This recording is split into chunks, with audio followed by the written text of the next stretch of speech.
Hey guys, welcome back to another video. In today's video, we're taking a look at MIDI. I love MIDI. I love MIDI controllers. It's a staple of my board, and I have two new ones right here with me from Judas. That is the Kedem 6 and the Kedem 4, with the differences being, of course, this one has 6-foot switches and this one has 4, but a lot of the functionality is the same. So we're going to be taking a look at that. What makes this controller really exciting is the fact that it is a full touchscreen and you're able to do everything right from the controller, whereas some of them you have to always be using an app or a dedicated desktop application. This one can do every single thing that you need it to on the screen, which makes it great for live application. So every button here, you can send multiple MIDI commands, from single pressing to double pressing to pressing and holding, all your standard stuff. But it also has some interesting things where you can program two different buttons even if they're across from each other. So normally you're able to stomp on two right next to each other, for example, to bank up and down, but you're actually able to program like all the way across if you needed to. So we'll take a look at that. Now, as far as ins and outs, this thing is loaded with features. So taking a look at the side here, you got an expression and a foot switch here on the side. You got 4 1/4 inches that can also serve as relays for certain pedals, but those are MIDI out. You got your USB-C, which in 2025, that's what you want so that you can connect it. You got your traditional 5-pin MIDI in and out, so there it is on the side, and then another foot switch there. Now, full disclosure, Judas did send these out to me so that I can take a look at them, review them, provide some feedback, and make this video. So I will provide their link to their website in the description below. With that said, let's take a look at the Kedem MIDI controllers. All right, guys, so here we are with the Kedem 6 and the Kedem 4. Real quickly, just wanted to show you the Kedem 4. It is essentially the same, just with 4-foot switches instead of 6. The ins and outs are a little bit different. So you get an expression on the side. On the back, you only get 1-foot switch, as the Kedem 6 has 2. You get 2 MIDI outs in the 1/4 inch. Whereas the Kedem 6 has 4, but you still do get a relay, so that's nice. USB-C is the same. The 5-pin MIDI out, you get 2 on the Kedem 6 with just 1 here, and then 5-pin MIDI in, which is the same on the Kedem 6. So a little different on the ins and outs, but feature-wise, we're gonna take a look at the Kedem 6 because it's essentially the same, just with more foot switches. So let's go ahead and plug it in so you can see the startup.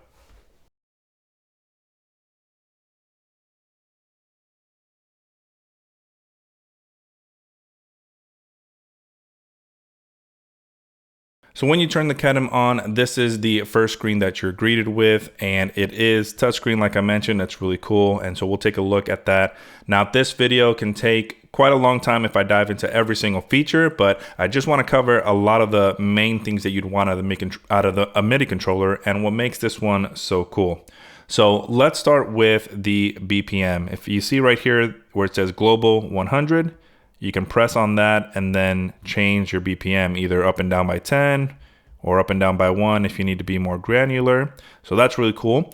And one of the features when I was talking to Judas about this that they didn't have before but did by the time it got to me was that you can set the BPM per bank. So if you're like me, you may like to set a song per bank and then have a host of commands just in that one bank for that song.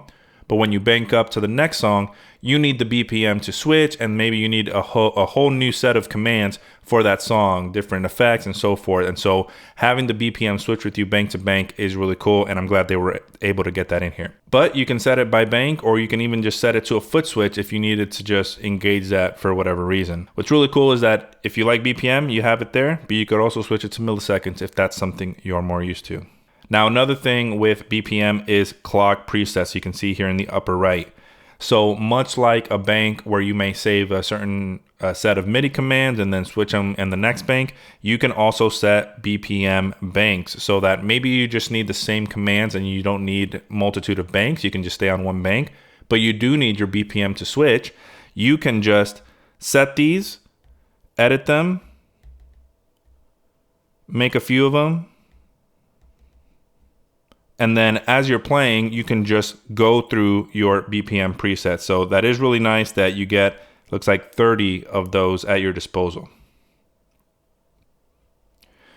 So going back to the main screen, let's take a look at the banks here. All you got to do is press on that, and you can see you have a generous amount of banks all the way down to 100. So if you needed to save multiple set lists, not a problem. You got many banks here that you can work with. You even have set list to where you can create a certain amount. Let's say you created 20 banks, but you only need 5 or 10 of those. You can go in here, create a set list, and pick the banks that you want for that set list, then go in and make another set list with different banks that you may need. So that is really nice. Provides many options for workflow, whether like me, you like to work from banks or just create set lists and have those saved. So now let's take a look how you would program some MIDI commands here. So if I hit the A box here, you can see you're presented with your options for what you want. So you can either press the button, press release, double press, long release, long double, and so forth. So let's just stick with the standard press. So I would select that, and then here are the commands, the MIDI commands that you could fill in. So you can see you can fire off 30 commands on one buttons press, which is awesome. But let's say I click on that on the first one, and you can select here. Right now it's empty, but you can select a program change, control change, maybe a certain MIDI note, or if you're working with relay pedals, you have that option as well. A normal thing to do is to program a PC command. So what you can do here is select the channel. And as you can see here, I've already done this ahead of time, but I actually have, you're able to save your pedal so that you don't have to remember, hey, is my timeline on MIDI channel 2 or 3 or 10? What's it on? You can save it right here so that every time you want to come in and program a MIDI change or a program change, excuse me, you can see they're saved for you, no remembering necessary. So let's say I wanted to change something on my Big Sky. I can see that it's channel 3, so I'm going to select that. You can see right there it says channel Big Sky, and then I'm going to select the preset or the PC, and I would just select whatever PC that I need all the way from 0 to 127. So selecting that, hit the X here, and then hit the save button to save my choice. You can see you get another option here. If let's say you didn't want it on switch A, you want it on something else, you get one last reminder here of where to save it. So hit save. Now let's go back and see. So now you may be wondering what happened. I don't see anything. I pressed the A button, which is, by the way, really cool that you get that animation to let you know, and the color follows your foot switches to let you know what you've pressed. There's C. Even if you double press there, you get cool animations and lights. And so we like lights, we like indicators, but back here. So what's going on is you actually get multiple views with the Kedem that really fit your workflow. So right now I have it labeled where you're not seeing any commands that I've saved, but rather the name of the switch. So right now they're all untitled, but let's say I come in here and just say, this is for this video. You can see now it's video, and you can even come and change the color. Like, you know, I need that to be that nice purple. There you go. So what happens though if you want to see what you've programmed into that button? Like, I can't remember, did I do a CC there or a PC there? I don't know. So what's really cool is Kedem gives you multiple viewing layouts. So you hit the settings right here, you go to user setting, and then you can see in the middle, main view style. And currently I have it on style C, which has the switch name or the custom name like we just named it. But you can do style A, which will show you the switch name and what you've programmed, or a more compact view of that. So let's say I pick style B, go back to my bank here, and you can see now some examples of, I have the switch A, it's in the purple. Now I can't see the name because I've changed the viewing option, but you can see I have a P right there, which stands for the PC change that we programmed in. Same thing here, there's another program change there. So it gives you the option to see. Let's go ahead and do another one. Let's say I do a double press. This time I want it to be, let's say, my timeline, and I want to do CC3 or PC3, excuse me. We're going to save that. And there we go. So I know just at a glance from looking at the switch, I have a program change on my press. And then I have another program change on my double press. And you can see it's D, this green, the foot switch follows it with the color. So really nice indicators of what you're able to see and just kind of pick a view style that fits your workflow. Now let's take a look at a bank that I programmed with some more options on how I may use this in a realistic application with my pedal board. So I'm gonna go to bank 1, and actually let me switch my view how I like it, which is this switch name custom name.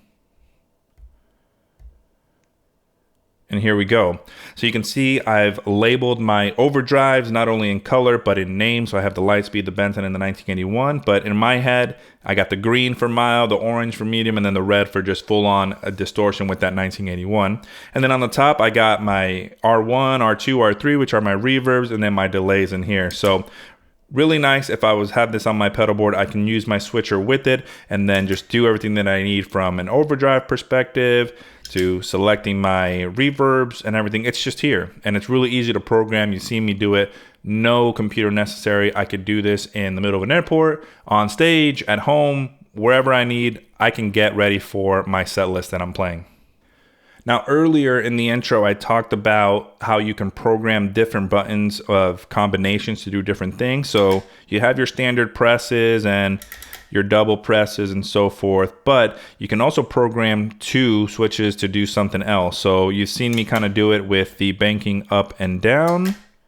That is pretty standard, but what if I wanted to program these 2 to do something that maybe I don't need always, but from time to time I need it? So it'll be cool to just reach down and, I don't know, do a weird combination. Well, you can see the letters. You got your A, B, C, D, E, and F, just like the foot switches. However, if you hit the next arrow here, you can see you start getting combinations of foot switches. You have A and B, A and C right there, A and D, or sorry, A and D, A and E, and so forth. So you just keep going over and you find the one that you need. So for example, if I wanted to program A and F, here it is right here in the middle, A and F. And I don't know, let's do a press of something. Maybe we do a CC change this time on the synesthesia. Value of 127. I don't know, something like that. There's even a dictionary that you can tap into there. But just for this example, I've now saved that CC to this button combination. So maybe a setting or an effect that I don't need often, but if I need it in the moment, I can quickly access it. But I just don't want it in the way of my foot switches, right?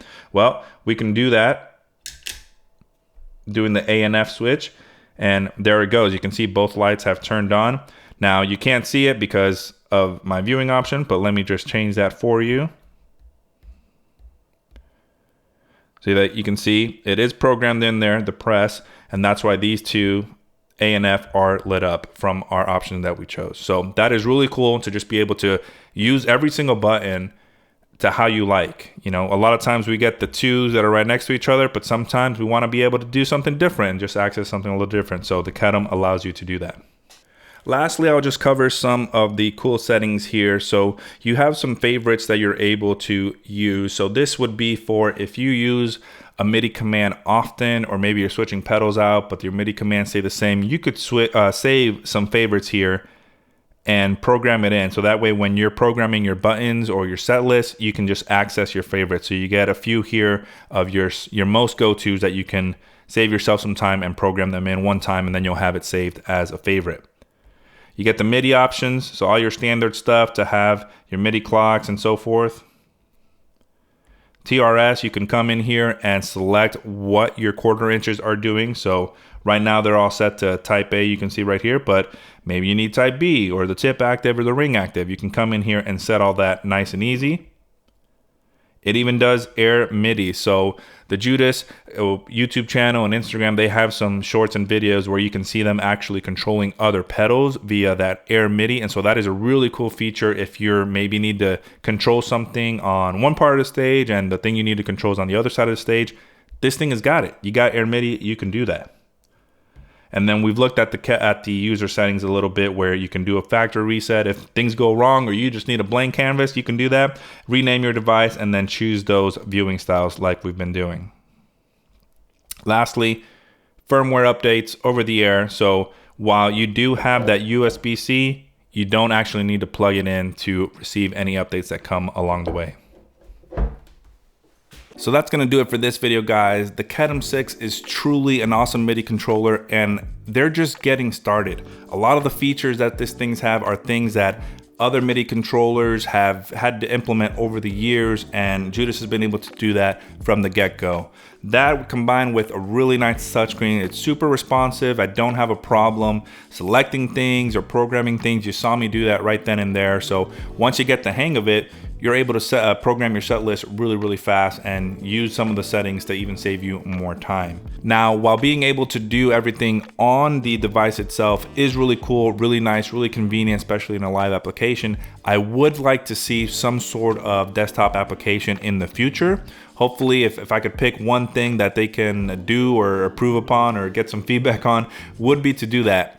I just like personally using a computer in my workflow. I like to just do things ahead of time, and there's a lot of other things I do on my computer. So if I could do that and program my MIDI control at the same time, that would be great. I can say the folks at Judas have been really good about listening to feedback. Again, that bank BPM feature was something that they didn't have when they initially reached out to me, but after some conversation, they were able to add it, and by the time I got the controller, it was in there. So they're really good about listening to feedback, and I hope that they continue that trend as more and more of these get out in the wild and people start really getting their hands on them, using them, and just providing even more feedback to make the product that much better. Let me know what questions you guys got on this, and if you're interested in a MIDI controller like this, take a look at the links down below. But that's going to do it for this video, and as always, thanks for watching.